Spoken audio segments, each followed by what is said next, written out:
پھر آپ شیطان کو کنکریاں مارتے ہو, وہاں شیطان نہیں ہے. وہ جو ستون بنے ہوئے نا, بڑا شیطان, درمیانہ شیطان, چھوٹا شیطان, وہ نہ بڑا شیطان ہے نہ درمیانہ, نہ وہ کچھ بھی نہیں ہے. وہ صرف ایک نشانی ہے کہ لوکیشن پتہ چلے کہ یہاں آیا تھا شیطان. اور وہی ایک ہی شیطان 3 جگہ آیا تھا, نہ بڑا درمیانہ ستونگڑا وہ نہیں تھے. ابراہیم علیہ السلام نے جب شیطان کو کنکریاں ماری تھیں, وہ سچی مچی کا شیطان تھا. اب کیا ہے, صرف ان کی نقل اتاری جا رہی ہے. ان کنکریاں مارنے کے لیے 15 لاکھ 20 لاکھ 10 لاکھ روپے خرچ کر کے آپ وہاں جاتے ہو, اور وہ کنکریاں بھی یا تو ہوتا نا اٹھا کے مار رہے ہوتے, وہ کنکریاں بھی ایسے مارے جاتی ہیں, ایسے کر کے, یوں کر کے. یہ لاجک ہے یا اللاجیکل ہے؟ بظاہر اللاجیکل. اللہ نے کہا میرے غلام ہو تو یہ کام کرو, اور کتنے لوگ مر جاتے ہیں اس میں, پس جاتے ہیں رش کی وجہ سے. اور کمال در کمال یہ کہ جب سارے ارکان سے آپ فارغ ہو گئے, لاکھوں روپے خرچ کیے, عرفہ کا وقوف بھی ہو گیا, سب فارغ ہونے کے بعد اللہ کی طرف سے آپ کو پروٹوکول کیا ملتا ہے؟ ٹینڈ کرا لو اپنی. واہ بھائی, اے اللہ, ہونا تو یہ چاہیے کہ اب یہاں کوئی ٹرانسپلانٹیشن کا ڈاکٹر بیٹھا ہوا ہو, جو میرے گر گئے ہیں بال وہ بھی واپس ہو گئے. لیکن اللہ کیا کرتے ہیں, ایسے آپ کے گھر میں کوئی اتنی دور سے مہمان آیا, آپ کے رشتہ دار ہیں امریکہ سے آپ کی دعوت پہ, اور آپ نے ان سے بڑی محنت بھی لی. اب آپ نے کہا چلو یار, میں نے مہمانوں کا اکرام بھی نہیں کیا, انہی سے الٹا کام لیا میں نے, تو اب جاتے ہوئے ان کو ذرا ہدیے تحفے زیادہ دے دوں گا میں.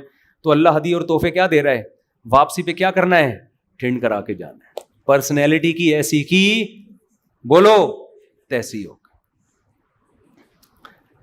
جو اونچے کالر والے لوگ ہیں نا, ان کو حج سمجھ میں نہیں آئے گا, لیکن جو دیوانے ہیں, جو کہتے ہیں ہمیں کس نے بنایا, اللہ نے, ہم غلام کس کے ہیں, اللہ کے, ان کے لیے حج سے زیادہ لذیذ عبادت کوئی بھی نہیں.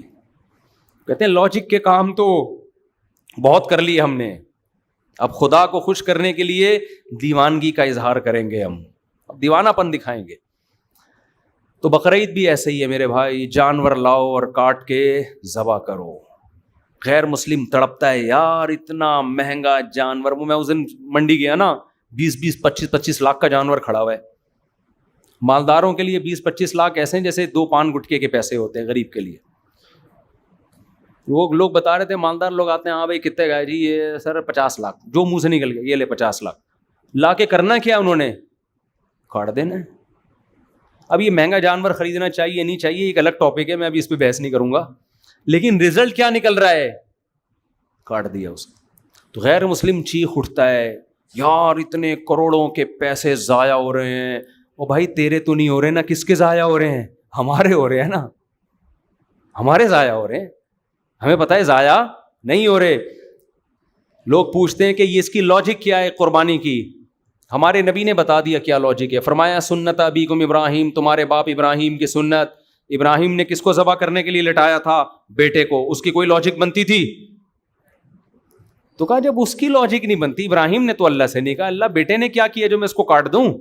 اللہ کے علاوہ کوئی اور کہتا تو 20 سوالات پوچھے جا سکتے تھے.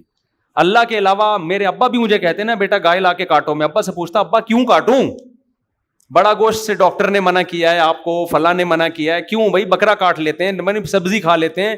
کوئی بھی جب آپ کو آرڈر دیتا ہے آپ کو کیوں کی اجازت ہے, لیکن جب اللہ نے آرڈر دیا تو مسلمان کی ڈکشنری میں کیوں کا لفظ نہیں ہے. عقل مند لوگ اللہ کے آرڈر کو پورا کرتے ہیں. اور نبی نے فرمایا بقرعید کے دنوں میں, ایام نحر میں, اللہ کو جانور کا خون بہانے سے زیادہ کوئی چیز محبوب نہیں ہے. اس لیے میرے بھائی دل کی خوشی کے ساتھ قربانی کرو, دل کی خوشی کے. اور آخری بات بالکل لاسٹ, کہ قربانی کا گوشت بھی کھایا کرو, تکبر نہ کرو اس میں.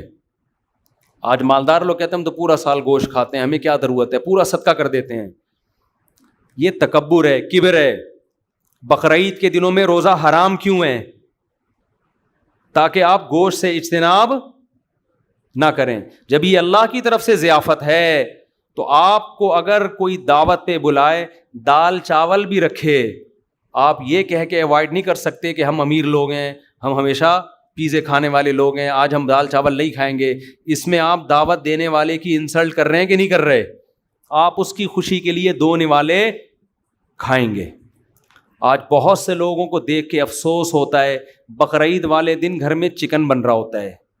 2-4 سال پہلے مجھے کسی نے بلایا, کہیں نکاح پڑھانا تھا بقرعید کے دن, میں گیا ہوں, نکاح پڑھایا تو وہ مرغی کی بریانی لا کے انہوں نے, میں نے کہا یار مسلمان یہاں تک گر جائے گا بقرعید کی شام کو, چلو دن میں ہوتا ہم کہتے یہ انتظام نہیں ہے, مسلمان یہاں تک خراب ہو جائے گا کہ بقرعید والے دن آپ کدو پکا کے کھا رہے ہو, مرغی کھا رہے ہو. یہ تو اللہ کی ضیافت سے کیا ہے, سیدھا سیدھا اعراض ہے. تو ایام اکل و شرب حدیث میں آتا ہے یہ کھانے کے ایام ہے. تو کھانے سے کیا مراد ہے؟ ٹماٹر کھانے کے ایام ہے, یہ توریاں کھانے کے ایام ہے, یہ گوشت کے ایام ہے. تو یہ بھی بہت ایک بدعت چل پڑی ہے کہ بھئی سارا گوشت صدقہ کر دو, ہمیں کچھ نہیں کھانا, ہم وہی. یہ تکبر ہے. جب اللہ کی طرف سے ضیافت ہے تو کچھ نہ کچھ اس میں حصہ اپنے لیے رکھنا چاہیے. فَكُلُوا مِنْهَا, قرآن کہہ رہا ہے خود بھی کھاؤ, وَأَطْعِمُوا الْبَائِسَ الْفَقِيرَ, اور غربا اور مساکین کو بھی کھلاؤ. کی عمل کی توفیق عطا فرمائے. وَمَا عَلَيْنَا إِلَّا الْبَلَاغُ.